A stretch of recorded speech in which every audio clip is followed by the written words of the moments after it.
예, 여러분 안녕하십니까? 오늘 두 번째 강의입니다. 예수 하버드 에우다. 어, 그, 그, 제가 이제 사실 이거 두 번째 녹음하는 겁니다. 아까 녹음하다가 마이크가 꺼져 있었어요. 그러니까 이제 그런 거는, 이걸 올려도 소리가 안 들립니다. 그러니까 이제 두 번째 똑같은 거, 같이 하는데, 여하튼 제가 좀 성질이 급해서 그런지, 침착함이 좀 떨어졌던 것 같습니다. 예수 하버드 에우다 두 번째 강의고요. 어, 여기서 이제 아까 박현중 권사님께서 어, 거기 어딥니까? 저기 카톡방에 먼저 할 다음 과를 좀 말씀해 주셨으면 좋겠다 그렇게 했어요. 근데 저는 이제 사실은 오늘 이거하고 3과를 같이 하려고 했거든요. 근데 이제 분량이 좀 많아집니다. 빨리빨리 하면 됐는데 그래도 천천히 확실히 알고 지나가는 것들이 더 낫지 않을까. 그렇게 해서 2과만 했고요. 다음 주에는 3과를 할 겁니다. 한 장씩 일단은 하고 한 과씩 하고 그 다음에 다음 주부터는 약 2과 정도씩 할 수 있지 않을까. 다음 주까지는 랍비 예수에 대한 이야기와 어떤 예수께서 스토리를 전개하는 전개 방식에 대해서 말씀을 하고 있어요. 그러니까 굉장히 중요한 부분이고 여태까지 여기에 대해서는 우리 별로 공부 안 했죠. 이미 예수에 대한 선의가 있었잖아요. 예수 그리스도 그리고 뭐 예수를 가지고 호모우시하다. 그러니까 완전한 하나님이요 완전한 인간이다. 뭐 그렇게 이야기했잖아요. 저 이야기를 했었잖아요. 예.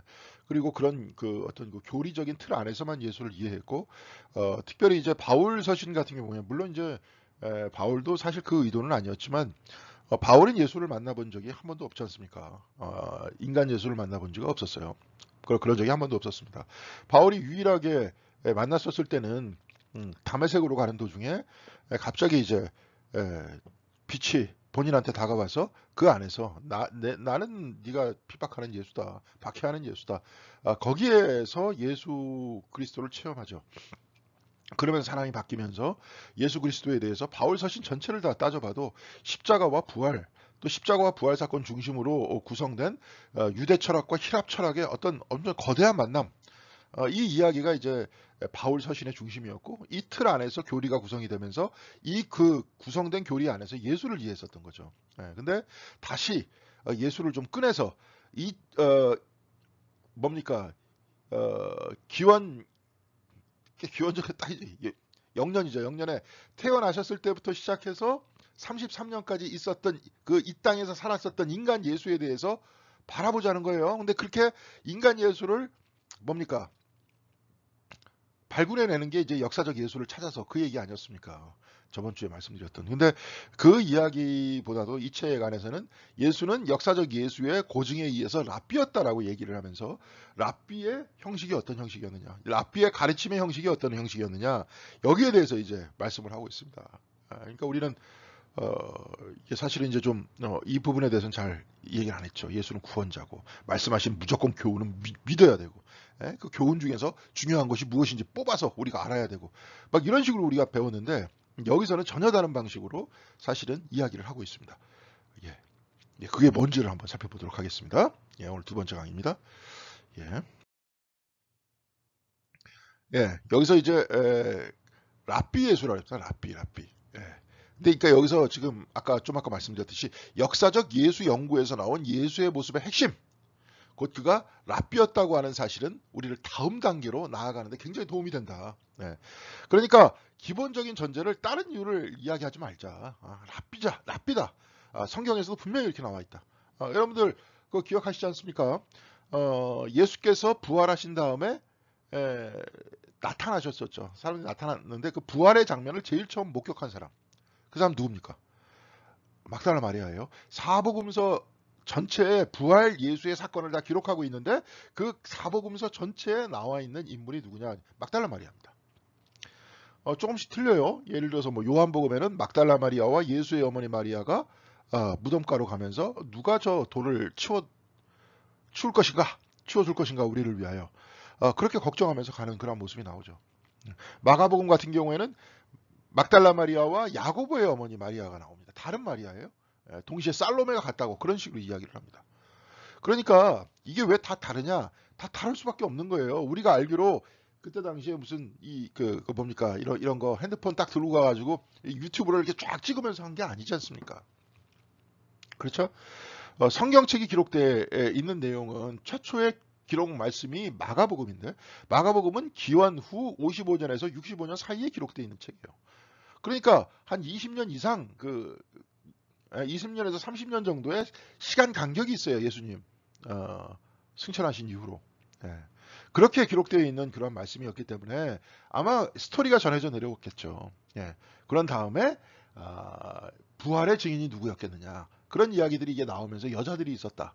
근데 그 여자들 중에서도 누구였습니까? 막달라 마리아가 있었고 그 외에 여자들이 있었다라는 이야기들이 전해져 내려왔던 거예요. 그러니까 거기에 대해서 그렇게 다양하게 기록을 했었던 겁니다. 네. 근데 분명한 것은 막달라 마리아예요.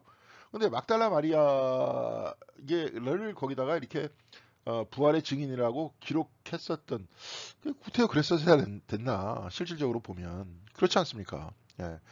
만약에 그때 당시에는 여성이다 그러면 숫자에도 세지 않았잖아요. 예, 마태복음에서 보면 예수님께서 5천 명을 먹이는 기적을 일으키셨을 때 그 가운데 있었던 사람은 5천 명이었는데 여자와 어린아이를 제외하고 5천 명이었다. 그러니까 숫자에도 그냥 들지 않았던 그 사람들이었어요. 여자들이다. 뭐 요즘이야 그냥 아주 그냥 그 굉장히 여건이 신장이 돼가지고 말 한마디 못하죠. 그러니까 요즘에 막 제가 이제 얼마 전에 이제 책을 읽었는데 지잭 슬라버의 지잭이라는 분이 계세요.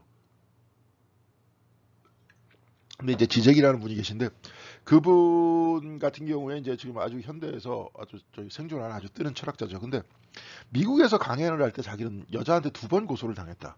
그게 뭐냐? 음흉하게 자기를 쳐다본다는 것 때문에 성추행으로 한번 고소를 당했고. 예. 그러니까 강의하다가 이렇게 어떻게 눈이 마주친 거예요. 근데 그거를 고소를 했다는 거예요. 성추행이다. 그런 다음에 두 번째는 뭐냐? 고소한 걸 가지고 막 이게 이런 게 고소감이 되지 않아서 뭐라고 얘기를 하니까 이걸 가지고 언어폭력을 사용했다. 그래서 명예훼손이다. 그래서 또 고소했다는 거예요.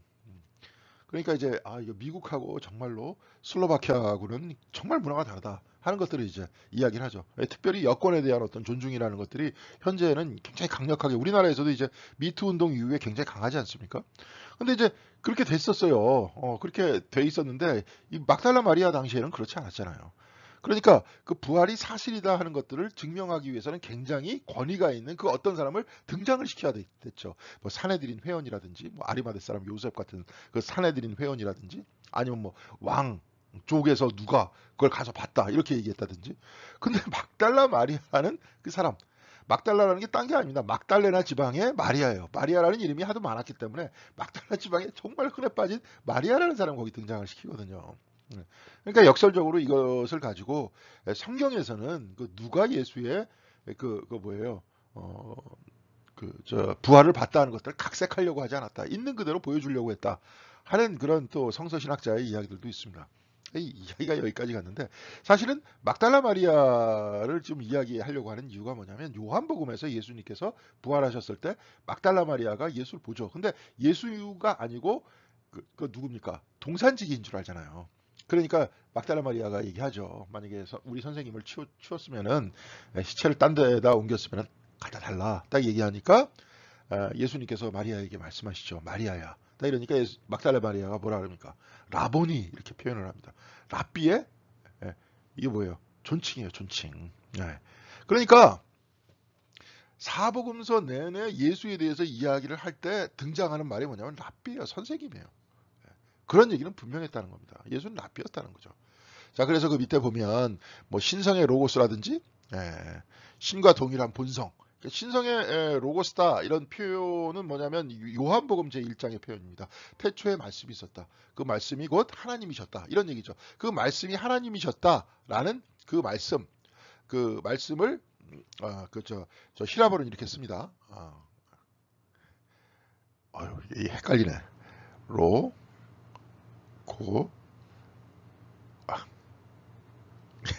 펜을 여기다 사용을 하는데 이게 쉽지 않습니다. 로고스의 이 히라버입니다. 이게 뭐냐면 말씀이에요. 그러면은 뭐냐 구약 성경에 보면 하나님께서 말씀으로 창조하시죠. 창세기 저 요한복음 제 1장에서도 하나님께서 말씀으로 창조하셨다. 그러니까 말씀이 가 있지 않은 데가 아무 데도 없는 거예요. 말씀에 의한 창조를 이야기하는 바로 그 순간. 예. 예수님께서 말씀으로 하나님께서 말씀으로 창조하셨다는 거죠. 그런데 이게 동양에서는 말이에요. 그러니까 이게 저기 로고스라 그러니까 모든 곳에 다 말씀이 있다. 하나님의 말씀이 있다. 모든 곳에 다 그리스도께서 계시다. 그리스도께서 계시지 않은 것은 없다. 그러면서 그 그리스도께서 구체적으로 육신이 돼서 인간한테 내려오셔서 이제는 죽음까지도 경험하시죠. 죽음의 장소에서도 로고스가 있죠. 동시에 부활의 장소에 로고스가 있죠. 죽음으로 끝나는 게 아니라 뭘로 연결이 됩니까? 영생으로 연결이 되는 거 아니에요. 죽음까지도 정복하셨다. 이제 그 뜻을 이야기하기 위해서 신의 로고스를 이야기를 합니다. 요한복음에서는. 근데 신과 동일한 본성, 이건 뭐냐면 이제 호모우시아라는 그 표현입니다. 호모우시아, 우시아. 예. 호모는 이제 사람이죠. 우시아는 신입니다. 예. 그러니까 하나님께서 인간이 되신 거예요. 호모우시아예요. 자, 그러면 우리 이제 그 최초의 그 종교 회의가 뭐였냐면은 콘스탄틴 대제가 그 사람들 다 불러가지고 신학자들 다 불러가지고 주교들을 불러가지고 회의를 했었던 니케아 종교 회의가 있습니다. 그래서 니케아 신경이라고 돼 있어요. 캐톨릭에서는 니케아 신경도 외우고 합니다. 읽고 뭐 이렇게 얘기하는데 그 니케아 신경 중에서 예수께서는 뭡니까? 완전한 하나님이었고 완전한 인간이었다. 동일 본질. 네. 네. 두 개의 본성을 가지고 있는 거예요. 완전한 하나님, 완전한 인간. 그 두 개의 본성을 가지고 있는데 여러분들 혹시 이렇게 들어봤었던 네스토리우스라고 있지 않습니까? 여기에서는 단일 본질이에요. 두 개의 본질이 아니라 하나님 인간이라는 또 다른 하나의 어떤 본질을 만든 거나 마찬가지죠. 그래서 단일 본질이다. 뭐 어떻게 한쪽은 하나님이고 한쪽은 인간이냐. 이렇게 돼가지고 이제 이단으로 찍혔죠. 네스토리우스가. 그래서 우리가 알기로는 경교라고 알고 있지 않습니까? 그래서 이제 그것이 당나라 시대 당나라에 들어가지고 엄청나게 번성했어요. 그러니까 그때 당나라의 어떤 중심 종교는 뭐냐면 도교였거든요. 그리고 굉장히 불교가 융성했었던 시절이었는데 도교하고 불교, 그러니까 도교당이 뭐였냐면 이제 소격사라 그러거든요. 우리나라도 저 어디예요? 저기 저 어딥니까? 저기 삼청동 옆쪽에 소격동이라고 있지 않습니까? 그게 소격사가 거기 있어서 소격동이라고 이름을 진 겁니다. 그러니까 우리나라에도 그 도교당이 있었던 거죠. 근데 여하튼 경교당이 도교당과 절보다 더 많았다는 거예요. 네. 이거 엄청나게 융성을 했어요. 그런데 이제 왜 갑자기 중국에 그렇게 기독교화가 최초에 막 시작이 됐었는데 비록 이단이지만 시작이 됐었는데 왜 중간에 끊겼느냐? 이단이기 때문에 교황청하고 연결이 안 되잖아요. 한 세대가 지나고 두 세대 정도만 지나면 더 이상 선교 지원을 받지 못하지 않습니까? 그들이 그냥 쉽게 얘기해서 그 유럽에서 그냥 밀려나가지고 그쪽으로 다 갔었던 사람들인데 그 사람들이 다 죽고 나서 그 다음 세대들이 일어나가지고 계속 해야 되는데 연결이 안 되는 거예요. 유럽하고. 그러니까 이제 끝난 거죠. 그러니까 우리나라도 그 신라시대 그때 그 무덤 같은 것들을 파보면 십자가 나옵니다. 십자가 발견됐어요. 돌로 된 십자가. 그리고 그 성모 마리아상, 예수님을 안고 있는 성모 마리아상이 나와요. 그러니까 옛날 진짜 유럽식의 어떤 성모 마리아상이 아니라 그 마치 그 어떤 불교의 어떤 부ddha 같은 그런 사람이 아기를 안고 있는 모습이 나와요. 네. 그리고 지금 우리 스님들이 이제 목탁 두들기잖아요. 목탁 두들기는데 그게 경교승들이 먼저 목탁을 두들겼대요. 그러니까 그 전통이 사실 기독교 안에서 나온 전통인 거예요. 불교에서 목탁 두드리는 것 같지만 뭐 예를 들어서 49자 같은 경우에 그게 뭐냐면 예수님께서 승천하신 다음에 7주가 지나가지고 오순절이 되죠. 7일이 49. 거기서부터 나왔다라고 얘기하는 책을 제가 고대 기독교사라고 한신대 교수가 쓴 건데 제가 그걸 읽은 적이 있습니다. 근데 이제 거기서 49제와 목탁에 관계된 그 부분들을 사실은 그분도 인용을 하셨으니까. 근데 제가 지금 누구한테 준 것 같아. 먼저 교회에서 이쪽으로 오면서 그 이제 책들 좀 정리하면서 준 것 같아요. 근데 이제 언제 한번 기회가 있으면 제가 좀 근거를 찾아야죠. 이게 이제 예를 들어서 목탁이 진짜 경고에서부터 나왔다는 것과 동시에 49자라는 거, 불교에서 49자라고 알고 있지만 사실은 이게 기독교에서부터 나왔다. 뭐 이런 것들을 그 사람의 근거는 무슨 근거를 두고 얘기를 하는지를 좀 찾아보면 더 정확하게 우리는 알 수 있지 않을까 그렇게 생각을 합니다. 근데 여하튼간에 그 신과 동일한 본성, 그러니까 신적 본성과 인간적 본성을 같이 가지고 있다 하는, 같이 고대 명칭을 버릴 이유는 전혀 없다는 거죠. 이런 명칭들은 최근 아프리카나 아시아 그리스도인들 사이에서 예수를 우주의 조상이라고 그러는데요. 그러니까 이게 아프리카 사람들이 그렇게 얘기하는 것 같아요. 예수님을 우주의 조상이다, 이렇게 표현하는 것 같아요. 근데 이거는 제가 아프리카 신학을 읽어보지 않았기 때문에 그 책을 뭐 참석해 보지도 않고 그런 수업에 언제 한번 기회가 있으면 제가 한번 읽어볼 수 있도록 그렇게 하겠습니다. 라든가 도의 현현이라는 새로운 명칭들처럼, 이 도라는 게 뭐냐면, 도를, 이게 중국어 성경에서는 태초에 말씀이 계시니라라고 이야기했던 것을 태초에 도가 있었다, 이렇게 해서 그랬어요. 번역을 이렇게 했어요. 왜 도라고 얘기하느냐? 하나님께서 출애굽기 제 3장에 모세가 저희 하나님의 정체성에 대해서 질문을 갖죠. 그러니까 내가 만약에 저기 당신 백성, 하나님의 백성한테 갔었을 때 누가 보냈냐라고 이야기를 하면 사람들이 내가 누구한테 보냄을 받았다라고 얘기할까요? 딱 이렇게 물어보니까 하나님께서 뭐라고 말씀하십니까? 영어 성경에서는 I am who I am 이렇게 대답하십니다. I am who I am. 나는 곧 나다. 나는 나다. I am who I am. 아이고, am. 자, I am who I am이라고 이렇게 쭉 기록을 했는데, 이게 뭐냐면 둘 다 M이잖아요. M이다. 현재에 존재한다. 이런 식으로 파악을 하려고 하는 건데, 이것도 역시 좀 이따가 이제 나올 겁니다. 다양한 형태의 문화 안으로 들어가다 보니까 그렇게 번역되고 해석된 것 뿐이에요. 사실은 히브리 원전의 뜻은 뭐냐면, 나는 나다라는 표현이 뭐냐면 넌 알 필요 없다는 거죠. 거룩하신 분이니까. 거룩하신 분이니까 너는 알 필요 없다 하는 뜻에서 말씀하신 겁니다. 그런데 저기 우리나라 성경에는 뭐라고 되어 있습니까? 나는 스스로 있는 자니라 라는 표현을 쓰죠. 그렇죠? 스스로 있는 자니라, 스스로 그러함. 이게 뭐냐? 동양에서는 바로 그것이 자연이에요. 아이고, 잘 안 써지네요. 스스로 자자에 그러할, 아이고, 연자입니다. 또 연습을 많이 해야 될 것 같습니다. 자연입니다. 스스로 그럼. 왜냐하면 도덕경에 보면 도라는 것이 뭐냐? 그러니까 모든 것들은 다 도에 거하게 되는데, 도거 자연이라는 표현을 씁니다. 도는 자연에 거한다. 자연이라는 것들은 우리가 알고 있는 네이처가 아니고요. 자연은 스스로 그러함입니다. 스스로 그러하다. 이 철학적으로 얘기하면 뭐냐? 자존한다는 거예요. 의존하지 않고 스스로 존재한다. 그냥 그렇게 존재한다는 거예요. 자, 우리들은 의존할 수밖에 없잖아요. 우리들은 숨을 쉬잖아요. 숨을 쉬어요. 숨을 쉬어야 살 수 있잖아요. 5분 동안 숨 안 쉬면 다 죽지 않습니까? 물론 모르겠지만, 숨이 좀 긴 사람은 어떻게 할지 모르겠지만 5분 동안 숨을 쉬지 않으면 죽습니다. 그러니까 자연의 이 숨을 의존하고 있죠. 즉 스스로 그러한 하나님한테 숨을 의존하고 있다는 거예요. 그러니까 도거 자연이다 라고 얘기하죠. 도는 자연을 따른다는 거예요. 자연에 거한다는 겁니다. 예수께서 누구 안에 거했습니까? 누구를 따랐습니까? 아버지 하나님을 따랐잖아요. 아버지 하나님한테 철저하게 순종하셨던 예수 그리스도의 표현을 하기 위해서 중국어 성경에서는 태초에 말씀이 계시니라를 태초에 도가 있었다라는 그러한 표현을 쓰고, 도가 구체적인 인간으로 현현된 존재가 바로 예수 그리스도다, 이렇게 표현한다는 거죠. 재밌죠? 그러니까 동양의 문화와 어떤 성경이 만나면서 전혀 새로운 형태의 눈들을 열어주는 거죠. 어떤 우주의 조상이다. 그러니까 우리 모두는 다 우주에 속해 있지만 뭡니까? 그 우주의 조상이 되시는 분이 로고스이시고 바로 그분이 그리스도다. 이런 표현들을 또 한다는 거 아닙니까? 그래서 여기서 이제 가기한이라는 표현을 써요. 가기한 시대, 가기한 장소에서 그리스도인들이 예수에게 어떤 반응을 보였는가를 이해하는 데 도움이 된다는 거예요. 동양인들은 지금 이런 반응을 보인 거예요. 예수님께서 성경책에 이 말씀을 쫙 들은 다음에 성경을 번역한 사람들이 바로 이런 반응을 보인 거예요. 아프리카 사람들은 우주의 조상이라고 반응을 보인 겁니다. 바로 이것이 그들의 신앙 고백이었던 거죠. 그렇죠?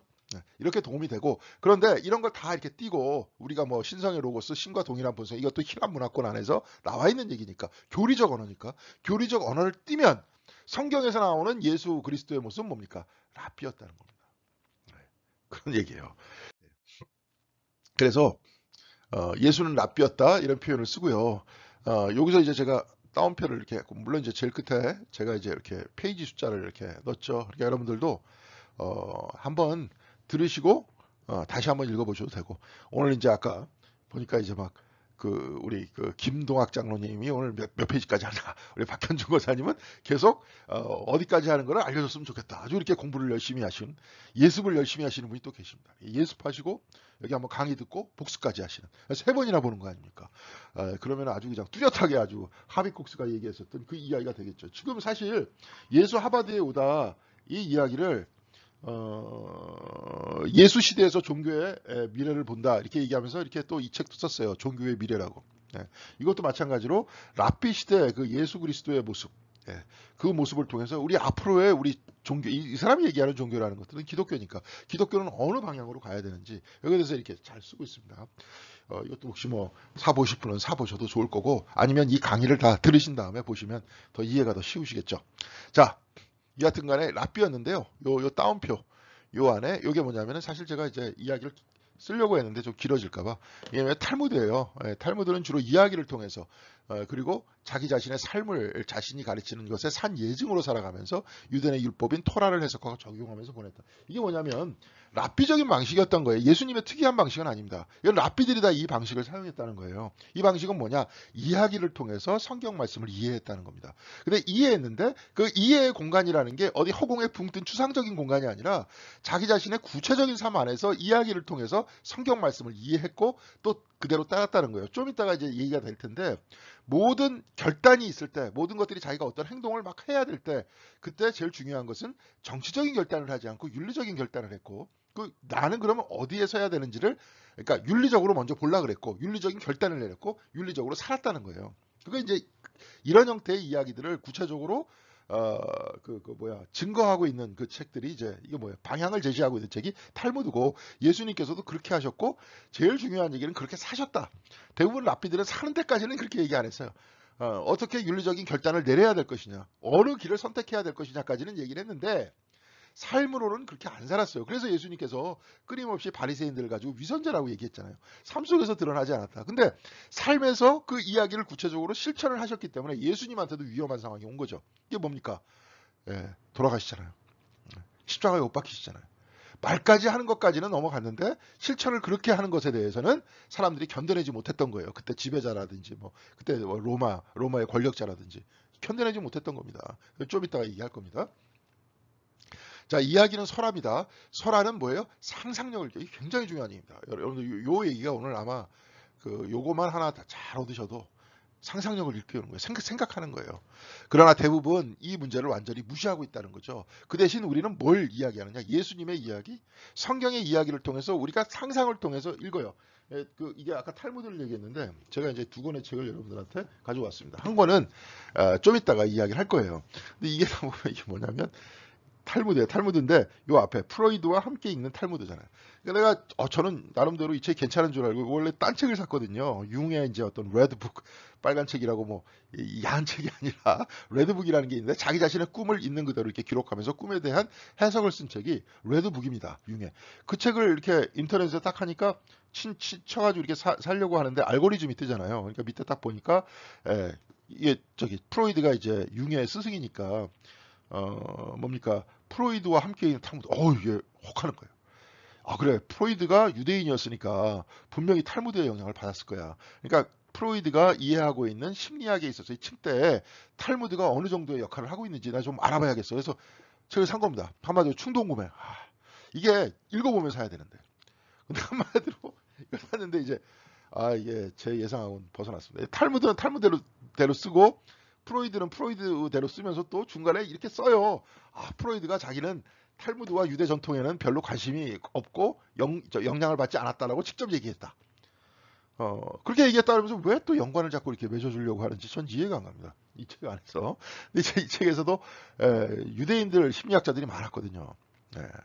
유대인들 심리학자가 많아서 탈무드하고 유대인들의 어떤 심리학 공부하고 무슨 연관이 있는가를 분명히 의문을 가질 수는 있어요. 그러면서 본인이 리서치를 쫙 해가지고 이렇게 보면 내가 보니까 별로 연관이 없는 것 같아요. 연관이 없어요. 이 책에서도 별로 연관을 못 맺어주고 있어요, 지금. 그러면 본인이 그냥 자기의 생각 있잖아요. 여기서 얘기했던 상상력과 같이 내 생각에는 뭔가 탈무드가 유대인들이 어떤 그 내면에 공부를 하는 데 있어서 굉장히 도움이 된 책인 것 같다. 그런 문서인 것 같다. 이렇게 얘기를 그냥 댓글로 쓰면 되는 거지. 저걸 무슨 뭐 책으로 냅니까? 그냥 결론은 아무것도 아닌 얘기를 열대우림도 파괴되고 있는데 여하튼 그런 책이에요. 근데 이제 중요한 것은 이 책입니다. 이제 여러분들도 혹시 필요하시면 구입하시는 것도 좋을 것 같아요. 원전에 가장 가까운 탈무드. 이게 탈무드가 한 권이 있는 게 아닙니다. 탈무드를 사실은 한 장씩 매일매일 다 읽어도 1년 365일 읽어도 7년이 걸린대요. 엄청나게 이야기들이 많아요. 근데 탈무드가 그냥 이야기가 아니라 성경에 대한 주석이에요. 탈무드가. 그러니까 성경 주석은 예를 들어서 이겁니다. 이게 이제 제가 제 아버지한테 물려받은 인터프리터스 바이블이라고 이제 주로 이것을 보면서 성경 주석을 하는데 이거 뭐예요? 영어는 깨알 같아서 지금 안 보여요. 이거 아실 필요도 없고 제일 위에 제일 위에 요 부분은 성경 말씀입니다. 그리고 그 밑에 부분은 성경의 이제 어휘라든지 어떤 단어라든지 그런 것들을 분석한 주석이고요. 그 밑에 또 쭉 써 있는 건 해석입니다. 그러니까 이야기대로 나와 있는 게 아니라 말씀을 분석한 거예요. 서양인들의 방식입니다. 그러면서 그 다음에 어떻게 또 해석할까 거기에 대해서 쭉 쓰고 있죠. 근데 이 사람들은 유대인들은 그렇게 안 했어요. 좀 이따가 이제 보시면 아시겠지만 바로 성경 말씀이 나오면 그냥 이야기를 해버려요. 그리고 그 이야기와 성경 말씀의 접점 속에서 거기에 대한 해석을 해요. 그리고 해석으로 끝나는 게 아니라 삶에 어떻게 적용할 것인가까지 써요. 이게 데라슈라고 그렇게까지 씁니다. 그것도 또 이야기로 써요. 어떻게 적용할 것인가를 이야기를 해줘요. 그러니까 그것이 굉장히 구체적인 삶 속에서 성경에 있는 말씀을 이야기를 통해서 풀이한 것이다. 이렇게 얘기하고 있는 거죠, 지금. 그러니까 그 이야기 속에서 굉장히 중요한 얘기는 뭐냐? 이야기를 들으면서 상상력이 필요하다는 거예요. 이야기이기 때문에. 그러니까 이 상상력이 있는데 좀 이따가도 보시면 아시겠지만 탈무드 안에서 항상 탈무드 그 이야기들을 해석하는 랍비들은 항상 2명 이상의 사람을 해석하게 만들어요. 그 이야기를. 그러니까 성경 말씀이 있다. 그럼 그 말씀을 이야기로 풀죠. 그럼 여기 두 가지의 말씀을 연결시키는 해석을 랍비가 항상 2명 이상이 거기다 쓰게 돼 있어요. 그러니까 랍비가 나름대로 상상력을 가지고 쓴 거죠. 그러니까 우리가 또 그걸 읽으면서 그 다음에 데라슈라고 그 이야기를 적용하는 이야기가 있어요. 그 이야기를 보면서 자기도 이제 같이 토론하면서 상상하는 거죠. 우리들도 그러잖아요. 어린 애들이었을 때 우리 아버지가 동화책을 읽어주신다든지 어머니가 책을 읽어주신다든지 여기 계신 분들도 책을 많이 읽어주셨을 거 아닙니까? 동화책을 나이 많은 우리 권사님 장로님들은 이제 손자 손녀한테 또 책을 읽어주셨을 것이고 그렇게 이야기하면서 아이들이 동화책을 읽으면서 어떻게 됩니까? 상상력이 커지잖아요. 그래서 아이들이 막 물어보기도 하잖아요. 그럼 물어보고 대답하기도 하고 서로 왔다 갔다 하면서 그러면서 순간적으로 이 말씀 안에서 이 이야기 안에서 우리들한테 주는 교훈이 바로 이것이구나 하는 것들을 깨닫게 되잖아요. 예수님께서 그 방법을 사용하셨다는 거예요. 랍비도 그 방법을 사용했다는 거죠. 그런데 상상력을 일깨우는 대신에 미덕의 개념이라든지 원칙이라든지 가치라는 것들을 지금은 다 성경책에서 목사가 다 해석해서 교인들한테 줘버리잖아요. 그래갖고 이거 그냥 믿으세요. 믿습니까? 아멘하고 그러잖아요. 그러니까 제가 보니까 오히려 예수님의 가르침에 더 잘 따를 수 있는 거는 일방적인 설교가 아니라 같이 토론하는 토론 방식인 것 같아요. 우리 교회 예배도 바꿀까요? 토론하는 토론 예배로. 그렇죠? 그래갖고 제 딸애가 다니는 학교 같은 경우에는 일주일에 4주잖아요, 보통. 4주잖아요. 그렇게 토론을 하는데 3주는 내가 성경책을 쭉 읽고 난 이렇게 읽었다라고 얘기를 해요, 서로. 그래서 막 서로 얘기를 해. 그런 다음에 그 얘기 다 끝마치면 선생님이 기도하고 끝나요. 그런데 마지막 주만 목사님께서 설교를 하시고 그렇게 예배를 드려요. 그러니까 아이들이 그게 좋다는 거야. 그게 좋다는 거예요. 그러니까 우리도 그렇게 하는 게 예수님도 그렇게 하신 거예요, 사실은. 그렇게 했다는 거예요. 그래서 그 대신 미덕의 개념, 원칙, 가치 등에 초점을 맞추고 있는데 흔히 빠뜨리는 문제는 내가 어떤 종류의 사람이 되고 싶은가 하는 가장 근본적인 질문이다. 이렇게 얘기했어요. 내가 어떤 사람이 되고 싶은가? 나는 어떤 사람이 되어야 하는가? 그런 가장 근본적인 질문을 했다는 거예요. 이 이야기 속에서. 그러니까 그 상상력 속에서 그냥 내가 이렇게 하면 좋겠다는 게 아니라 내가 어떤 사람이 돼야 되는 거예요. 그거 왜냐하면 윤리적인 얘기이기 때문에 그래요. 그래서 여기서 굉장히 중요한 두 번째 얘기가 나오는데요.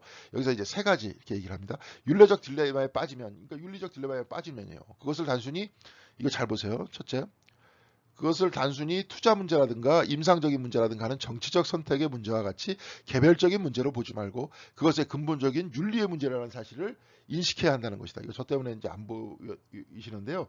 윤리적인 문제라는 사실을 인식해야 한다는 것이다. 47쪽에 이렇게 나와 있어요. 예를 들어서 미국에서 지금 막 주식값이 오르고 있는 게 있대요. 뭐냐면 대마초.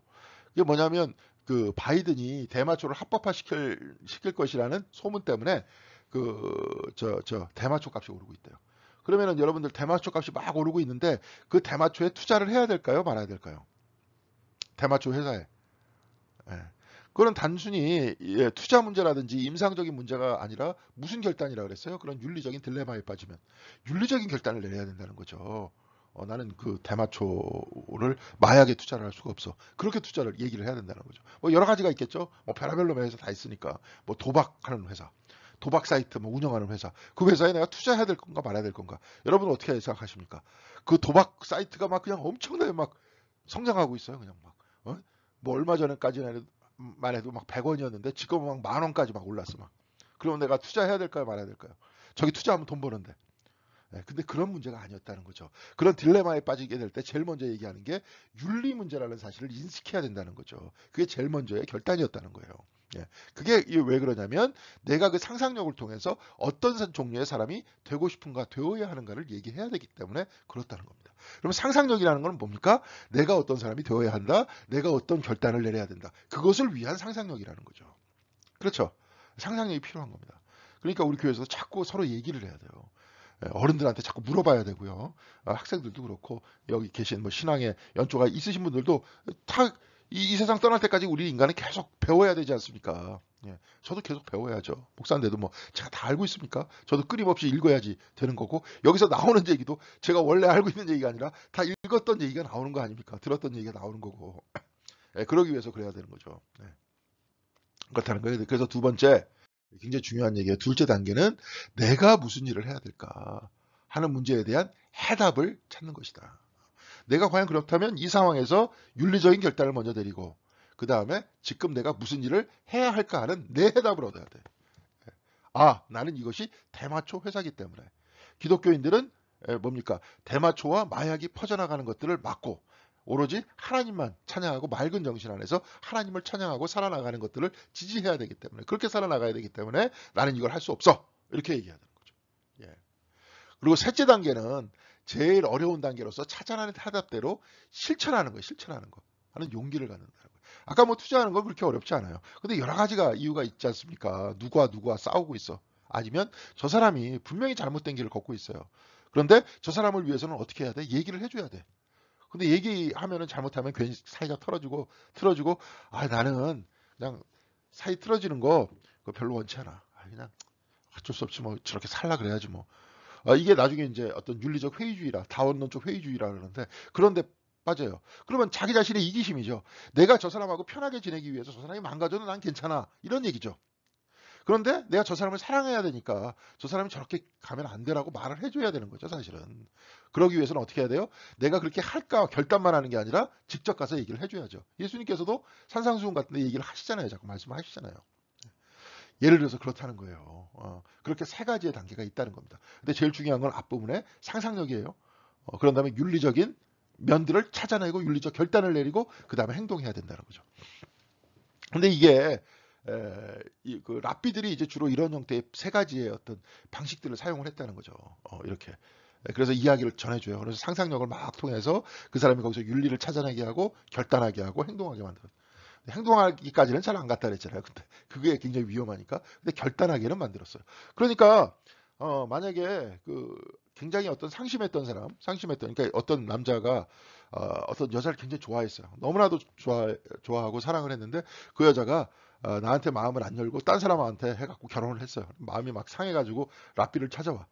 그러니까 예를 들어서 목사를 찾아올 수도 있고 랍비를 찾아올 수도 있겠죠. 그럼 목사 같은 경우에는 아니 세상에는 많은 사람이 있고 네가 분명히 사랑해야 되는 하나의 어떤 다른 사람도 생길 수 있으니까 너무 상심하지 마세요. 이렇게 얘기할 수 있겠죠. 이게 보편적으로 그냥 우리 같은 그 사람들이 얘기하는 얘기인데 근데 랍비는 어떻게 얘기할 것 같아요, 그러면? 그럼 또 옛날 얘기를 또 해주겠죠. 예를 들어서 옛날에 토끼와 거북이가 있었네. 그러면서 예를 들어서 이런 얘기를 하는 거예요. 그래서 그 얘기를 들으면서 상상하게 하고 자기가 결단하게 하고 그래갖고 행동하게 한다. 이런 얘기인 거죠. 그래서 이제 에디스 위소 그로드 에디스 위소 이름이 어렵습니다. 저도 처음 보는 이름인데 사람들에게 동기를 부여해 움직이게 하는 것은 바로 이야기라고 얘기했어요. 이야기를 줘야 사람들이 동기를 부여해서 움직인다는 거예요. 자, 그러니까 우리가 어렸을 때 사실은 아무것도 아닌 것 같아도 윤리를 배운 거는 뭐냐? 결국 이야기를 통해서 다 배웠다는 거예요. 그렇죠. 예, 예를 들어서 흥부놀부 같은 경우에, 흥부놀부 같은 경우에는 어땠습니까? 그 이야기를 이렇게 전해 듣잖아요. 그래서 흥부가 비록 가난하지만 착하게 살아야 된다. 그럼 분명한 보상을 받는다. 그 이야기를 하잖아요. 근데 놀부는 못되게 살았기 때문에 결국은 걔도 똑같이 보상을 받는다. 이런 이야기를 전해주죠. 그러면서 가난하더라도 착하게 살아야 된다. 정직하게 살아야 된다. 이런 얘기를 이제 우리가 듣는 거지 않습니까? 그래서 우리가 거기서 흥부 놀부 얘기를 막 상상하면서 뭐 박씨 물어온 제비들을 막 상상하면서 그 흥부가 가난하게 사는 그런 고생하는 모습을 보면서 거기서 윤리 의식들을 배워 나가는 거 아닙니까? 이런 것들을 배워나가서 그대로 행동하기 때문에 우리가 인간인 겁니다. 인문학이라는 건요. 이것도 일종의 인문학인데요. 오늘 같은 신학이라 할까요? 신학보다도 일단 이런 형태의 어떤 신학적 공부들은 인문학인 겁니다. 이 인문학은 뭐예요? 사람과 동물과 다른 측면이 있어야 될 거 아니에요. 이렇게 해서 배워나가지 않으면 사람은 짐승하고 똑같아져요. 저 여러분들 지금 뭐 지금 막 그냥 막 뉴스에서 오르내리는 권력을 가진 사람, 뭐 검사 누구누구 얘기하면서 막 의사들 뭐 지금 막 오락내리락 하고 있지 않습니까? 굉장히 이기적으로 행동하는 사람들. 예. 그런 것들을 딱 보면은 저 같은 사람은 이제 여기서 저 하비콕스 같은 사람들 그렇고 뭐라고 얘기할 것 같아요. 어렸을 때 가정교육 얘기하겠죠. 예? 어떻게 암기 잘하고 한국은 다 암기잖아요. 공부라는 게 암기 공부잖아요. 분석력이라는 것보다 암기 공부인데 어떻게 암기 잘하는 그 공부를 잘해가지고 저기까지 올라갔는데 가지고 있는 윤리라든지 어떤 철학이라든지 뭐 이런 형태의 성찰이 존재하는 게 아니지 않습니까?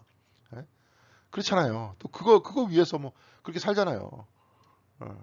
어렸을 때부터 부모님들이 공부는 무지하게 시키려고 그랬겠죠. 무조건 그냥 너 이거 똑바로 안 하면 전교 1등 안 하면 너 난리 날 줄 알아 막 이러면서 그래가지고 잘 따라가지고 순종해서 거기까지 갔는데 하는 행동이 웃기잖아요 지금. 윤리적 행동들이 아니지 않습니까? 이게 그거 왜 그러느냐? 어렸을 때 교육이 그래서 어렸을 때 교육입니다.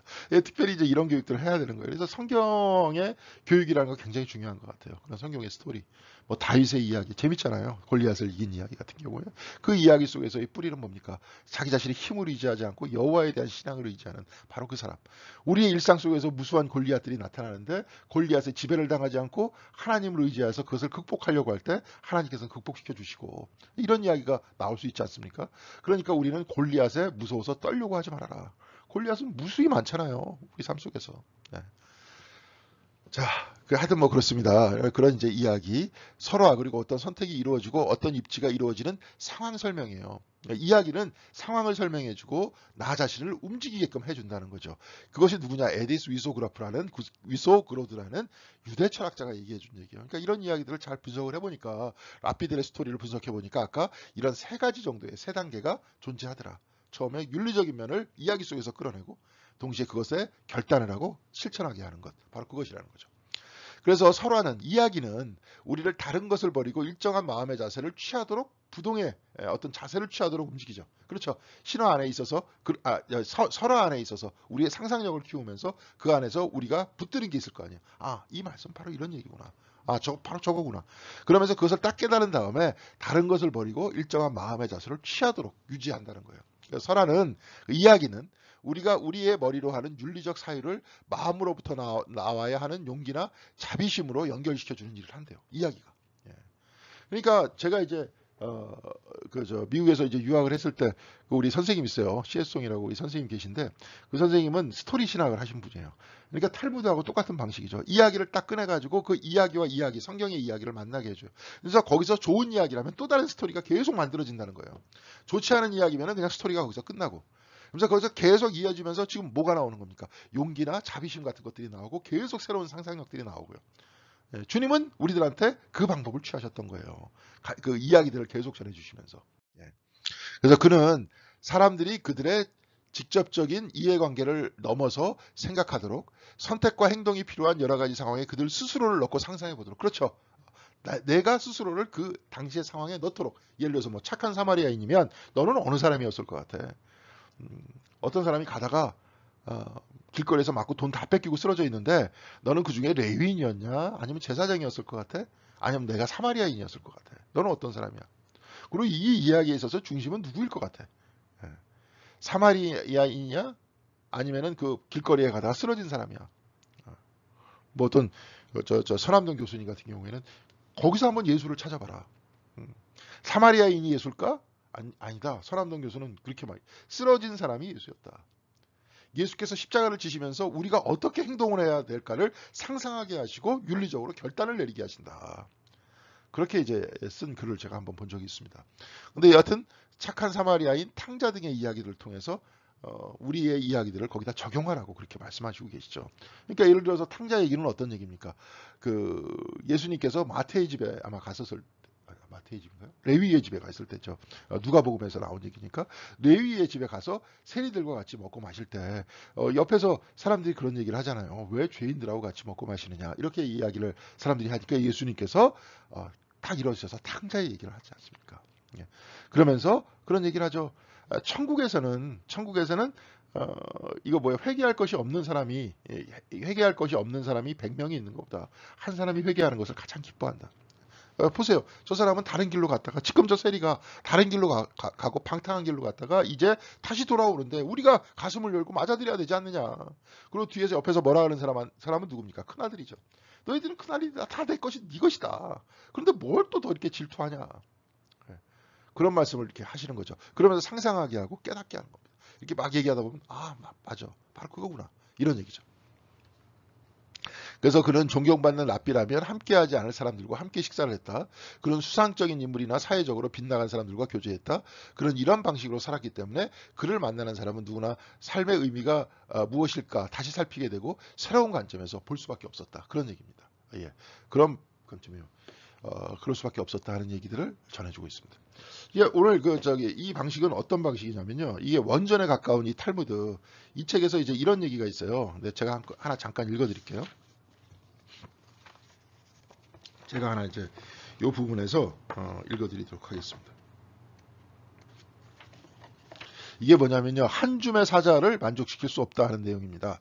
이게 뭐냐면 시편 57편 8절에 있는 말씀을 주석한 거예요. 내 영혼아 깰지어다 비파야 수구마 깰지어다 내가 새벽에 노래하리로다. 이 이야기를 주석을 하면서 이 이야기를 그럼 어떻게 풀까? 주석을 하면 이제 왜 새벽이 뭐고 수금이 뭐고 이걸 분석한 게 아니라 바로 스토리가 나온다 그랬잖아요. 바로 이 스토리가 이렇게 나와요. 제가 한번 읽어볼게요. 라브 아하바르 비즈나가 랍비 시몬 하시다의 이름으로 말했다. 랍비의 이름으로 이제 말한 겁니다. 이 랍비가 뭐라고 얘기했냐면 다윗의 침대에 하프가 수금이 걸려져 있었다.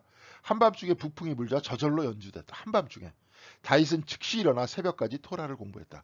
그러니까 새벽에 수금을 칠지어다 이 이야기를 뭐냐? 수금을 치면서 바로 수금이 치는 것과 같이 우리가 뭡니까? 수금이 이제 갑자기 띵동댕 소리가 나잖아요. 여러분들의 삶 속에서는 어떤 얘기입니까?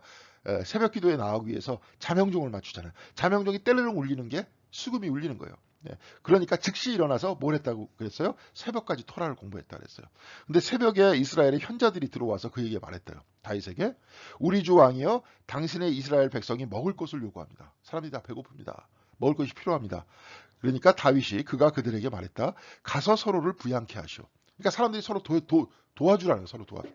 근데 사람들이 다 가난한데 서로 어떻게 도울 수 있습니까? 자기 먹을 것밖에 없는데. 그러니까 그들이 그에게 말했다. 그 현자들이 다윗에게 말했대요. 한 줌으로는 사자를 만족시킬 수 없고 한 줌으로 음식 한 줌 가지고 어떻게 사자가 만족을 합니까? 사람들이 그렇게 많은데 입이 이렇게 많은데 그리고 제 흙으로는 구덩이를 채울 수 없다. 구덩이를 팠는데 제가 가지고 있는 흙으로는 채울 수 없어. 현자들이 가지고 있는 음식으로는 그 구덩이를 채울 수 없는 거예요. 사람들의 입을 채울 수 없다. 이렇게 얘기하니까 다윗이 그들에게 말했다. 뭐라고 말했냐면 싸울 군대를 보내시오. 그렇게 얘기합니다. 군대를 통해서 이웃 나라를 쳐가지고 뺏어오라는 소리죠. 그러니까 여기까지가 쭉 나왔는데 이 탈무드에 대한 해석을 두 명이 해석하게 만듭니다. 이게 뭐냐면요. 이게 뭐냐면 토사포트는 이게 이제 랍비 이름입니다. 은유가 정확히 들어맞는다고 여기며 다른 길을 택하다. 어쨌든 왕은 가난한 자가 다른 가난한 자를 부양할 수 있다고는 기대하지 않았다. 그는 부자들에게 자원을 뺏어서 궁핍한 자들에게 주고 싶었다. 이게 이제 토사포트라는 사람의 이야기입니다. 예. 그러니까 리베누탐이라는 사람이 뭐라고 얘기하면 저기죠. 랍비입니다. 우물이 단지 그 안에 떨어지는 빗물을 모아서는 가득 찰 수 없으며 다른 외부 수원에서 더 많은 물을 끌어오는 배관과 수로가 필요하다. 그러니까 아까 한 줌의 흙으로는 이렇게 안 된다. 그러니까 배관이 계속 있어야 돼. 계속 공급해 줘야 된다. 그러니까 다윗은 현자들의 조언을 받아들여 백성들에게 군대를 조직해 전쟁에 나가도록 명했다. 왕은 전쟁의 전리품들이 백성들에게 절실히 필요로 하는 외부 자원으로 쓰이기를 바랬다. 이렇게 해석을 하는 겁니다. 지금 탈무드를. 그러면서 아까 비파와 수금으로 비파와 수 이게 뭡니까? 아까 그 원래 저기 말씀은 뭐예요? 이 노래가 내 영혼아 깰지어다 비파야 수구마 깰지어다라는 그 이야기를 다윗의 이야기를 통해서 주석하고 있고 그 깨어나서 우리가 해야 되는 건 뭐냐? 성경을 읽어내야 되는 것이고 이 성경을 읽는 것은 무엇이냐? 그냥 나 혼자만 읽는 게 아니라 뭐예요? 이것이 백성들을 돕는 일이다. 가난한 사람들을 돕는 일이다. 이것을 어떻게 해야 될까를 이야기했다는 거예요.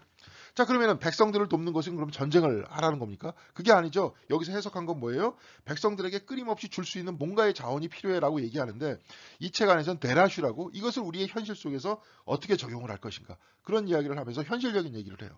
이게 어떤 얘기냐면 데이브라는 어떤 사람이 있는데 회사 일이 너무 바빠. 그래서 맨날 치여가지고 살아 거기서. 근데 막 이러다가 그 데이브가 뭐라고 얘기하냐면 그는 일이 점점 더 많은 먹이를 달라고 끊임없이 으르렁거리는 굶주린 사자처럼 느껴졌다. 그러니까 끊임없이 나한테 더 이래 그러면서 나한테 이게 먹이를 줘 그러는 사자같이 끊임없이 일을 유도했다는 거예요. 그러니까 그 사람이 데이브가 그렇게 여겨졌어요. 그러면서 뭐라고 데이브가 얘기하냐면 할 수 있는 한 먹이를 주겠지만 나를 집어삼키게 하지는 않을 거야. 내가 일 속에 매몰되지는 않을 거야. 먹이를 주겠지만. 그러면서 가족과 보낼 시간을 얻기 위해 싸우고 나 자신을 위한 시간을 얻기 위해 싸울 거야. 이웃과 싸우는 게 아니라 지금이라는 건 뭐냐? 아까 백성들이 굶주려 계속 달라고 한다. 그 이야기를 현실적인 삶 속에서 어떻게 적용하냐면은 내가 일이 너무 바빠서 하나님의 말씀도 읽지도 못하고 가족과도 함께 시간을 보내지 못하고 내 자신을 성찰하는 시간이 있을 수 없었다. 그래서 이제는 내가 그 일에 완전히 그 사자와 같이 항상 나를 막 그냥 시간을 빼앗는 그 사자에게 나 자신을 맡기는 것이 아니라 내가 그렇게 살지 않겠다. 이런 얘기예요. 아, 그러면서 그는 책에 책갈피를 꽂으며 미소를 지었다. 그것은 나중에 다시 돌아왔을 때 공부를 재개할 부분을 알려주는 것이다. 그는 위층으로 올라가려다가 잠시 멈추고는 책을 집어들었다. 어쩌면 점심시간에 잠깐 공부할 수 있을지도 몰라. 그러니까 아무리 바빠도 틈틈이 시간을 낼 수 있잖아요. 그러니까 잠깐 공부할 수 있어. 잠깐 책을 읽을 수 있어. 책을 손에 든 데이브는 출근 전 가족들의 아침 식사를 준비하러 갔다. 출근 전에 그냥 출근이 바빠갖고 먹 뛰면서 막 나가는 게 아니라 식사까지도 준비하고 그 안에 책을 읽고 충분히 시간을 밀도 있게 보내면서 자기 자신을 성장하고 동시에 나 자신이 먹히지 않는 그런 삶을 살 수 있다. 바로 그것이 비파와 수금으로 새벽에 하나님을 찬양하는 신앙인들의 모습이다. 이걸 가르쳐주고 있잖아요. 구체적인 나 자신의 삶의 현실 속에서 내가 어떻게 살아야 되는지를 결단을 내리게 만들잖아요. 아까도 얘기했지만 윤리적인 면을 뽑아내고 윤리적인 삶을 살기로 결단을 하고 이제는 더 나아가서 이제 앞으로 나 그렇게 살래. 이렇게 가잖아요. 그렇죠. 이제 이렇게 해석을 했던 게 탈무드적 방식이었고 예수님도 그렇게 해석했다는 거예요. 그래서 예수는 그의 종교에 충실한 사람이었어요. 또 보면은 종교 전통에 신앙 전통에 충실한 사람이었고요. 복음서에 보면 그는 안식일에 규례대로 회당에 나갔어요. 그렇죠. 예수님께서 안식일에 가르치셔 나가실세 그런 표현을 쓰죠. 그러면서 안식일날 병자들을 고치셔서 또 갈등을 일으키시잖아요. 근데 그를 이해하기 위해서 우리는 복음서 이상의 것을 읽어야죠. 왜냐? 복음서라는 것은 구약 성경을 다 알고 있다는 전제하에서 글을 쓴 겁니다. 예. 그래서 지금은 구약으로 부르지만 예수에게는 유일한 성경이었던 뭐예요?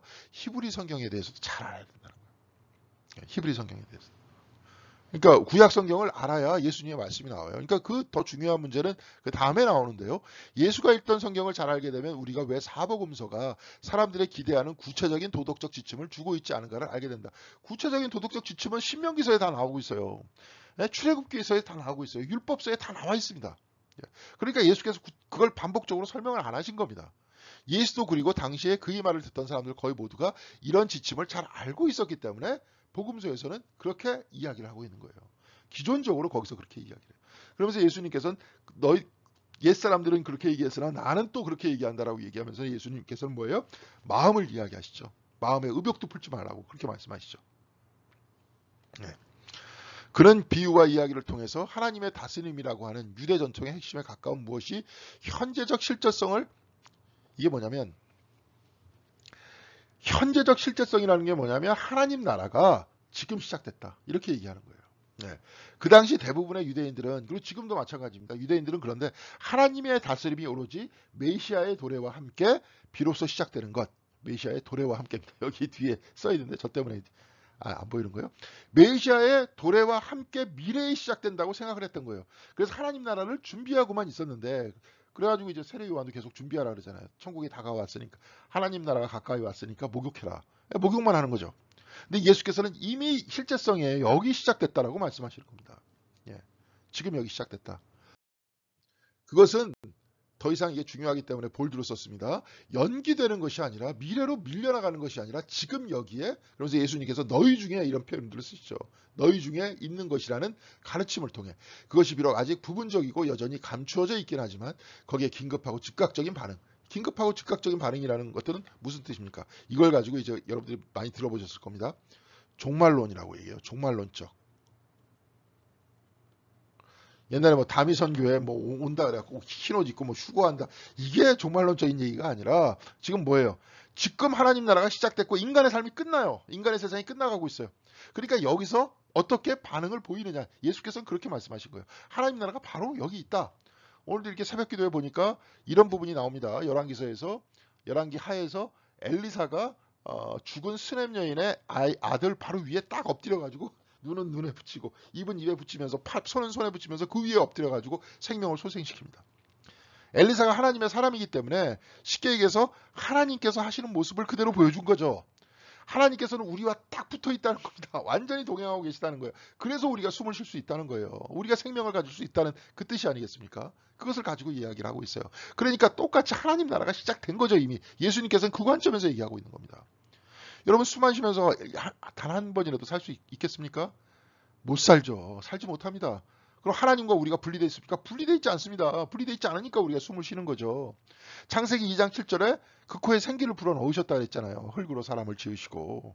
그럼 하나님과 분리됐다면 하나님의 숨은 하나님 숨이고 하나님이 없다면 인간은 지능에 불과한데 그냥 지능으로 다 돌아갔을 거 아닙니까? 그런 뜻이에요. 그러니까 예수님의 관점은 저 미래에 어떻게 이루어지는 것이 아니라 지금 여기 이루어졌다. 그러니까 우리는 어떻게 해야 돼요? 우리는 그냥 이루어지기 위해서 무릎 꿇고 기다리기만 하는 게 아니라 하나님 나라를 이루기 위해서 동참하는 사람들인 거죠. 예. 그러니까 감추어져 있지만 거기에 긴급하고 즉각적인 반응을 같이 보여야 되는 사람인 거예요. 예. 그게 바로 종말론적이라는 겁니다. 그렇죠? 그러니까 우리는 세상의 끝에 서서 살아야 되는 사람이에요. 그러니까 세상에 매여서 사는 사람이 아니라 세상의 끝에 서야 된다니까요. 그래서 하나님 나라를 맞이해야 하는 사람이라니까요. 근데 이제 그렇게 안 하잖아요. 교회가 그렇게 가르치는 게 아니라 뭐 이렇게 예를 들어서 뭐 부자 됐다, 성공했다로 하나님 축복받았다, 뭐 그러면서 사람들 또 들어와서 간증시키고 그러지 않습니까? 그런 게 아니에요, 여기는. 그래서 그는 사람들에게 이야기와 요즘 말로 해서 케이스 스타디 있죠. 방편에 따라 다 달라요. 똑같은 얘기를 하신 말씀이 아니라 때에 따라 가지고 다른 이야기인 것 같은데 같은 교훈을 주는 이야기를 상상을 통해서 깨닫게 하셨다는 거예요. 그게 랍비적 방식이었다는 거죠. 사람들 스스로 생각하도록 했다는 거예요. 상상하도록. 그는 일률적으로 적용될 수 있는 그런 대답을 주지 않았다. 이런 면에서 예수는 탈무드를 지은 유대 랍비들과 비슷하지. 아까도 비슷했죠? 여러분들 이렇게 보니까 아주 비슷한 방법이었어요.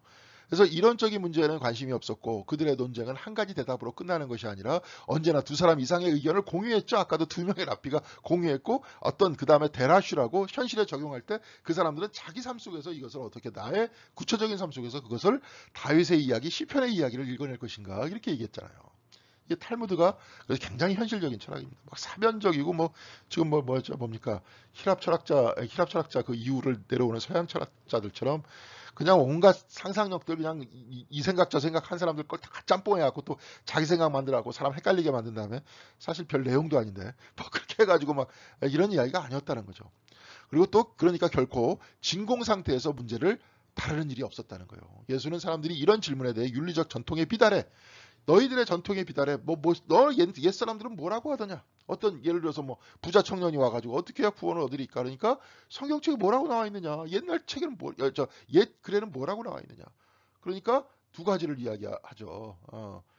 온 힘과 뜻과 온 마음과 힘과 뜻을 다해서 여호와 하나님을 사랑하라 하는 것과 내 이웃을 내 몸과 같이 사랑하라 그런 것이었다. 예. 그러니까 예수님께서 너한테는 한 가지 부족한 점이 있다. 그러니까 기뻐하시면서 말씀하시죠. 예수님께서. 너의 가지고 있는 걸 다 팔아가지고 가난한 사람들에게 주고 이웃을 사랑하고 너는 나를 따라라. 나를 따라야 하나님을 사랑하는 거니까. 그러니까 그 사람이 자기의 재산이 많은 거로 고민하다가 돌아가잖아. 자, 고민하는 것도 상상입니다. 그러니까 실천하지 못하고 돌아가는 거죠. 왜?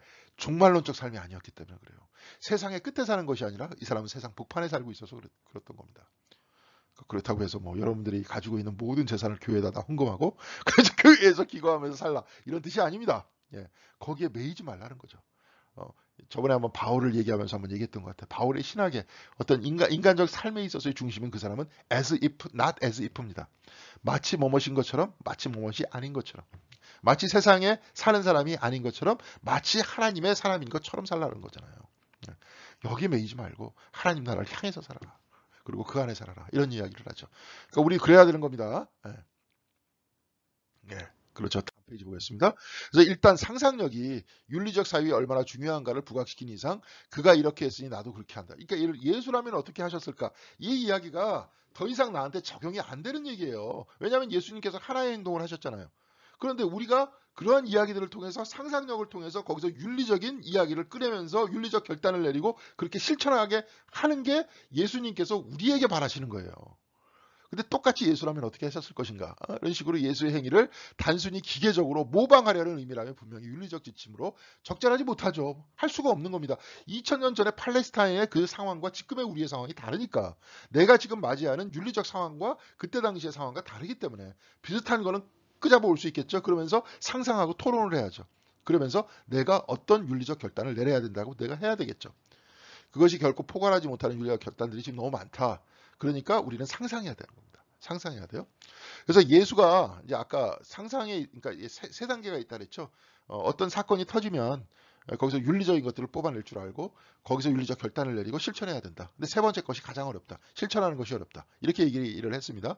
근데 예수가 정말로 유대 전통에 뿌리를 내린 라비였다면 무엇 때문에 그렇게도 인기가 있으면서 동시에 그렇게도 말썽을 일으키는 사람이었을까? 왜 이렇게 사람들하고 갈등을 일으켰을까?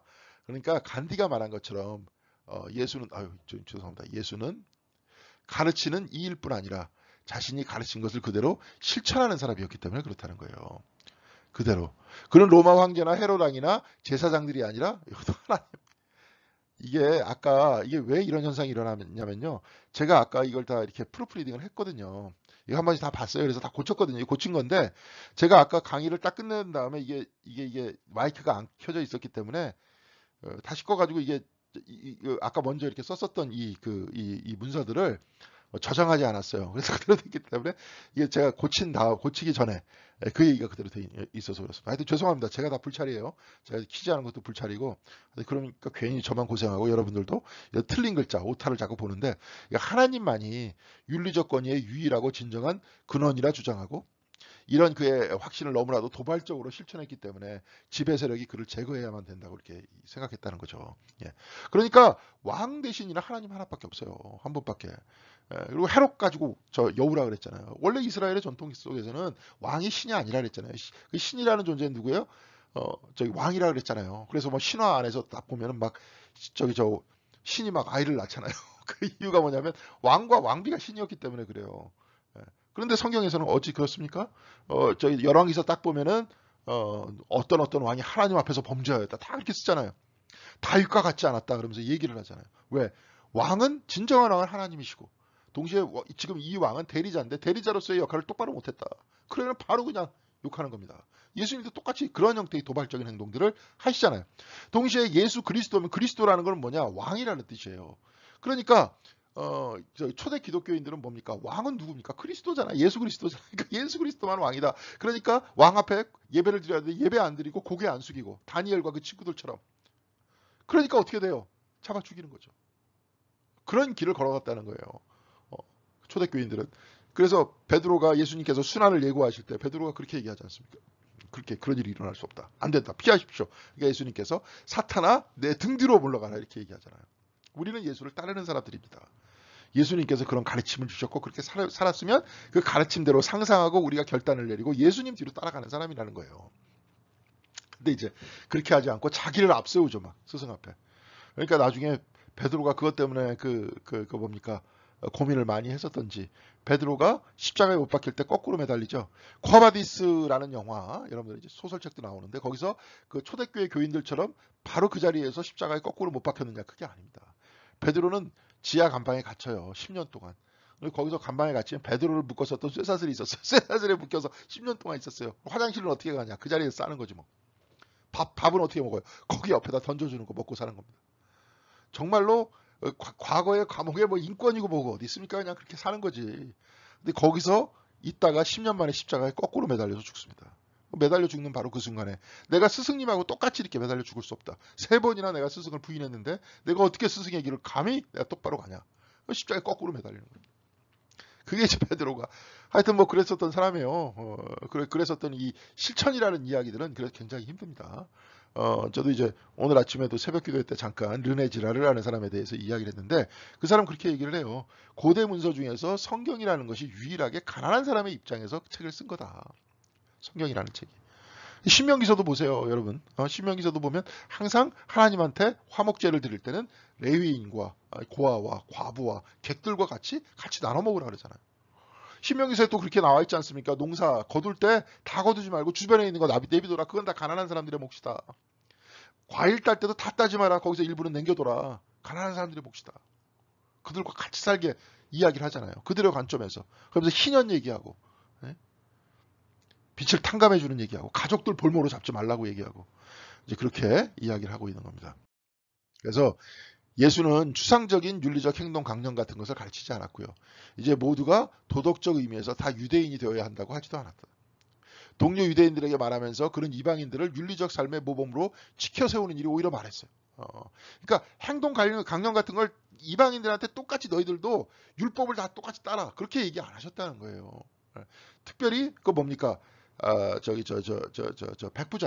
백부장을 딱 보면서 내가 예루살렘 전체를 다녔지만 저런 예루살렘 전체가 아니라 유대 땅 전체를 다녔지만 저런 믿음 있는 사람을 보지 못했다. 그렇게 얘기하지 않습니까? 율법을 지켜야 믿음 있는 사람이 아니라 모든 사람이 가지고 있는 마음 안에 있어서의 윤리적 강령을 인정을 했다는 거예요. 이걸 가지고 우리는 신학적으로 뭐라고 얘기하느냐? 하나님의 형상이라고 얘기합니다. 하나님 형상. 예, 하나님의 형상. 창세기 제1장 27절 하나님의 형상대로 인간이 나왔잖아요. 만들어졌잖아요. 이 인간이 타락하기 이전에 인간 안에 있는 게 뭡니까? 하나님의 형상이에요. 기본적으로 인간이 선하다는 거죠. 그 선함을 발현시킬 수 있는 윤리 이야기들은 우리들 주변에 다 있죠. 한 사회와 문명이 만들어지기 위해서는 뭐가 있어야 돼요? 윤리가 있어야 되잖아요. 옛날식으로 그냥 유목민 시절에 문명이 없을 때 유목민도 이제 문명이 있죠. 근데 문명이 없을 때 그냥 자연과 같이 원시 시대처럼 살면서 무조건 힘센 놈이 최고다. 그렇게 살면 문명이 어떻게 만들어집니까? 이제 질서가 만들어지는 거죠. 문명 안에서. 그러니까 그 안에서 이제 윤리가 만들어지는 거고요. 근데 이제 또 이런 걸 가지고 아까 잠깐 얘기했던 지적이라는 사람은 그런 형태의 질서가 뭐고 다 없다. 그거는 다 사람들이 추상적으로 만든 개념에 불과하기 때문에 뭐예요? 약자들은 다 뺏어야 된다. 이렇게 얘기를 하는데 글쎄요. 전 그 얘기에 동의하지 않습니다. 하여튼 그 윤리가 그렇게 만들어지죠. 그러니까 우리나라도 옛날에 어른들은 기독교가 들어오기 전에 사서성경 같은 걸 공부했지 않습니까? 그리고 맹자에서 보면은 인간 모두의 마음속에서 측은지심이라는 게 존재한다는 거잖아요. 측은지심이 존재해야 그것이 진짜 인간이다. 인의예지가 존재해야 인간이다. 인의예지가 없은 건 사람이 아니다. 그럼 유교 공부라는 건 뭐냐? 사람 때문에 공부였거든요. 사람이 어떻게 하면 내가 사람이 될까? 어떻게 하면 남의 고통을 보면서 내가 같이 아파할 수 있는 사람이 될까? 남이 뭘 줄 때도 사양할 수 있는 사양지심을 가진 사람이 될까? 그렇죠? 뭐 옳고 그른 거를 아는 시비지심의 사람이 될까 말이죠. 네, 아까 측은지심의 사람이 되고, 근데 뭐 하나 남았죠? 네. 그 다음에 뭐예요? 수호지심, 나쁜 것들을 별로 좋아하지 않는 그런 마음이 있어야 된다는 거죠. 그런 거를 배운 거예요. 스토리를 통해서 배우죠. 이야기를 통해서. 배우면서 어렸을 때부터 결단을 내리죠. 그러면서 나중에 글 읽기를 시작하면서 글 공부를 하면서 그런 윤리를 배우지 않습니까? 그러니까 이런 보편적인 윤리를 예수 그리스도께서는 인정하셨다는 거예요. 그러니까 이방인들을 자꾸 데려오는 겁니다. 사마리아인의 이야기들을 하면서 그들을 통해서 또 배우라고 이렇게 말씀하시죠. 그래서 예수는 이 두 가지 반응, 윤리적 근본주의. 그러니까 절대적으로 이것은 맞다. 이것은 맞으니까 이거대로 안 하면 너희들 알아서 해. 너희들 큰일 나. 죽어. 막 이렇게 얘기하는. 그래서 그걸 지키지 않은 사람은 완전히 뭐 사탄의 아들들이라는 식으로 막 얘기하고 뭐 이런 형태의 근본주의. 동시에 그것과는 극단적인 반대인 상대적 회의주의. 아니 너는 너대로 살아. 나는 나대로 살게. 제가 잘못된 길로 가는 것 같아도 그게 뭐 어쩔 수 없어. 내가 어떻게 너를 막아. 그냥 넌 그대로 살아. 뭐 이런 형태의 회의주의가 불필요하다는 사실을 보여줬다는 거예요. 둘 다. 그런 이와 같이 교차문화죠. 다양한 형태의 문화적 만남이 장애가 아니라 오히려 기회로 보아야 된다. 그러면서 상상력이 생기잖아요. 아까도 이제 CS 송이라고 송찬성 저 미국의 선생님 같은 경우에는 이야기 신학이라고 이렇게 얘기했다 그랬잖아요. 이야기를 통해서 성경 말씀을 푸는 거예요. 랍비식으로. 근데 그 이야기는 랍비들의 탈무드가 아니라 우리가 가지고 있는 우리의 이야기를 통해서 성경 이야기를 푸는 거죠. 그래서 성경에 있는 이야기가 우리의 이야기가 되는 거죠. 그러면서 그 안에서 그 이야기가 더욱더 저기 창의적이 되면은 상상력들이 풍부해지면 또 다른 이야기를 또 우리가 막 만들겠죠. 그러면서 또 성경을 해석하겠죠. 그럼 또 다른 이야기가 또 나오겠죠. 그러면서 우리가 윤리적인 결단을 내리고 윤리적으로 삶을 살겠죠. 이제 그런 이야기예요. 그러니까 오히려 다양한 형태의 다른 교차적인 문화는 장애가 아니라 오히려 기회로 보여야 된다는 거죠. 우리 마음을 열어야 된다는 거예요. 특별히 우리 예수 하버드에 오다 이거를 공부하시는 분들은 마음을 활짝 열려야 돼. 그래야지 배웁니다. 닫혀 있으면요, 다 자기가 해답을 가지고 있으면 뭐하러 배웁니까? 다 자기가 다 알고 있는데. 예? 뭐 그러신 분들도 있어요. 옛날에 그냥 하나님을 한 손바닥만하게 만들어 놓고 여기서 벗어나면 맨날 2단 3단. 그러니까 그분이 지나다닐 때 얼굴을 보면 저기에서 또 뒤에서 욕하는 것 같지만 얼굴 보면 얼굴 표정이 밝질 않아요. 항상 그냥 막 그냥 울그락불그락. 왜? 다 세상 사람 다 마음에 안 드니까. 어떤 면에서 목사가 설교해도 자기한테 요만한 데 벗어나면 저 목사 이상한 설교하는 사람이야. 그렇게 하다 보니까 세상에 마음에 드는 사람이 어디 있습니까? 그러니까 얼굴 맨날 불그럭불그럭 하는 거죠. 근데 예수님은 안 그러셨잖아요. 예. 아까 예수님의 비유 속에서도 사마리아인이 나오고, 거라사인의 이야기, 거기서도 얘기가 나오고, 그죠? 그 다음에 백부장의 얘기가 나오기도 하고요. 그죠? 그리고 성경 안에 있어서 이 스토리에서 예수님께서 돌아가셨을 때, 마가복음에서 그러잖아요. 이 사람이 진정으로 하나님의 아들이었다라고 백부장이, 이방인이 고백하잖아요. 이런 이야기들이 굉장히 많이 나옵니다. 그래서 그가 만난 로마의 백부장이든 욕심 많은 세금 중에 세리든 유식한 바리새인이든 우물가의 사마리아인이든 그들이 실제 그 실제의 세계로 들어갔다는 거예요. 그래서 그 안에서 자기를 이해하게 해줬고 그 안에서 결단을 내리고 행동하게 해줬다는 거죠. 이건 특별히 자꾸 윤리 얘기를 많이 하는 게 이 책에서 그죠, 윤리적 사유에 대한 과목을 예수를 대입하면서 얘기했었던 그 과목이었기 때문에 윤리 얘기를 지금 많이 하는 겁니다. 그래서 마지막으로 이걸 보고 마치겠습니다. 윤리적 예수나 당신의 가르침을 이해하기 위해서는 상상력과 토론이 여러분 굉장히 중요합니다. 이 강의 이렇게 들으시고 혹시 필요한 거 있으면은 거기서도 좀 토론을 이 이야기에 대해서 질문을 좀 던지시고요. 가끔 이제 제가 이제 이야기 같은 것들 이렇게 놓으면은 아니면 영화를 같이 본다든지 그죠? 그다음에 소설을 이야기를 거기서 나눈다든지 뭐 이런 이야기들을 나누면서 서로 상상력과 토론, 상상력을 통해서 토론을 하고 거기서 뭐예요? 윤리적인 이야기들을 끌어내고 그 다음에 내가 어떻게 살아야 되겠다는 것들을 결단하는 거죠. 저번에 이제 김동학 장로님께서 이제 빌려가셨었던 저 까라마조프가의 형제들에서는 중간에 그런 얘기가 나와요. 대신문관이라고 90살 먹은 추기경이 딱 오는데 거기가 세빌리아인가요? 하여튼 거기에 예수님께서 딱 오세요. 종교 재판이 한참 일어나는 중세에 막 그냥 화형이 막 일어나는 바로 그곳에 예수님께서 오세요. 그러니까 그 대신문관이 예수를 붙들어다가 예수님께서 막 기적을 행하시고 막 이러는데 붙들어다가 지하 깜방에 가둔 다음에 왜 왔냐 이거예요. 우리가 이 세상을 만들었는데 당신이 만든 사랑의 나라는 이 세상에 존재할 수가 없다. 그리고 우리 나쁜 놈은 다 처단하고 좋은 놈들만 딱 모아놓고 그 사람들을 훈련시킬 수 있는 방법은 당신이 돌로 떡을 만들어야 됐다 그때. 높은 곳에서부터 떨어졌어야 됐다. 기적을 일으키는 사람이 보여줘야 됐다. 그런 이적을 일으키는 사람들은 따른다. 그리고 그거 믿지 않고 뺀질대는 애들은 다 처단하고 그런 세상을 지금 우리는 만들어가고 있다 이거예요. 근데 왜 당신이 중간에 와가지고 모든 사람 서로 화해해야 된다, 용서해야 된다 얘기하느냐? 왜 우리 질서를 무너뜨리느냐? 난 당신 내일 화형시키겠다. 딱 얘기하니까 그 얘기가 다 끝나고 예수님께서 그 추기경의 입을 딱 맞춥니다. 그러니까 아주 그 사랑의 예수를 이야기하는 거죠. 이걸 가지고 이제 사람들이 그게 도대체 무슨 의미냐 막 얘기하는데 교회 다니는 사람은 금방 알죠. 사랑은 구분이 없는 거잖아요. 다 포용하는 거잖아요. 그러니까 그렇게 얘기하는 사람 입에도 입을 맞추십니다. 도스토옙스키가 굉장히 깊이 있는 신앙인이라는 거죠. 그러니까 그 사람이 깜짝 놀라면서 당장 여기를 떠나라. 당장 여기를 떠나라. 당신 필요 없다. 그러니까 예수님께서 어둠으로 떠나셨다는 내용입니다. 자, 그런 내용의 이야기를 통해서 여러분은 어떤 상상을 하십니까? 예. 그리고 그 이야기 속에서 나는 어떤 결단을 내려야 돼요? 추기경과 예수의 삶 속에서 내가 예수를 그럼 쫓아가면서 다 용서하고 포용하는 삶을 내가 살지는 못하더라도 그렇게 몸부림을 치면서 노력을 해봐야 되겠다. 그런 이야기가 나오느냐. 아니면 추기경이 얘기하는 단계, 그건 마치 사회주의 혁명이 일어나면서 프롤레타리아가 아닌 사람, 그러면서 거기에 대해서 그 운동에 억압을 했던 사람 다 처단하고 그 인간들만의 세상을 만들고 그들한테 빵을 주고 말이지. 대충 이적을 행하면서 그들의 영웅이 돼서 그들을 이끌어 나가는 그런 세상을 지금 만들고 싶으냐. 아니면 역으로, 거꾸로 극단적 자본주의 사회일 수도 있죠. 그렇죠? 돈 많은 사람만 우대하고 나머지는 다 그냥 가. 아니면 너희들 그냥 가장 간단한 거나 그냥 먹고 살고 너희들이 필요한 거는 저 다이소에서 가서나 그냥 사고 대충 사라. 그렇게 하면서 너희들 우리들한테 노예로 지내. 그러면서 이렇게 살 거냐. 근데 예수님께서는 다 화해하면서 그렇죠? 그들에게 사랑을 전하고 아픈 자를 고쳐주시고 병자에게 그리고 약자에게 말씀을 전하시고 뭐 이러면서 사셨잖아요. 네. 자, 그래서 그런 이야기들을 통해서 서로 토론하고 상상하고 이야기하고 그러면서 본인들의 삶을 결단하는 것. 그런 것이죠. 그래서 필수적인 것을 저는 굉장히 깨닫습니다. 그래서 빨리 이제 성경 공부 뭐 이런 시간이 좀 있으면 좋겠고요. 상상력과 토론을 확대하기 위해서 예수께서는 다른 전통의 사람들도 삶에 초대했고 이들이 가지고 있는 윤리적 보편성을 믿었다. 다른 전통. 그러면서 거기서 더 큰 이야기와 더 큰 상상력을 하게끔 말씀하신 열리신 분이었다. 곧 창조주 하나님에 대한 믿음이 확고했기 때문에 아까도 얘기했죠. 안에 있는 인간의 근원적인 선함이 확고했기 때문에 율법이 아닌 마음의 율법, 곧 윤리적 전통을 믿었던 거다. 그러면서 그 안에서 새로운 스토리를 가지고 우리들에게 얘기해 줬을 거다. 그러니까 그러면 우리가 다른 전통에 있는 사람을 전도하거나 이야기할 때 우리는 어떻게 얘기해야 될 것이냐? 또 상상할 수 있겠죠. 토론할 수 있겠죠. 또 그런 다음에 우리가 결단하고 행동할 수 있겠죠. 그러니까 주님께서는 바로 이러한 삶들을 우리에게 말씀을 통해서 가르쳐 주신 것이다. 바로 이런 겁니다. 예, 1시간이면 다 끝날 걸 지금 2시간째 전 그렇게 하고 있습니다. 여러분들 수고하셨고요. 다음 주에는 3장 한 장 할 수 있도록 그렇게 하겠습니다.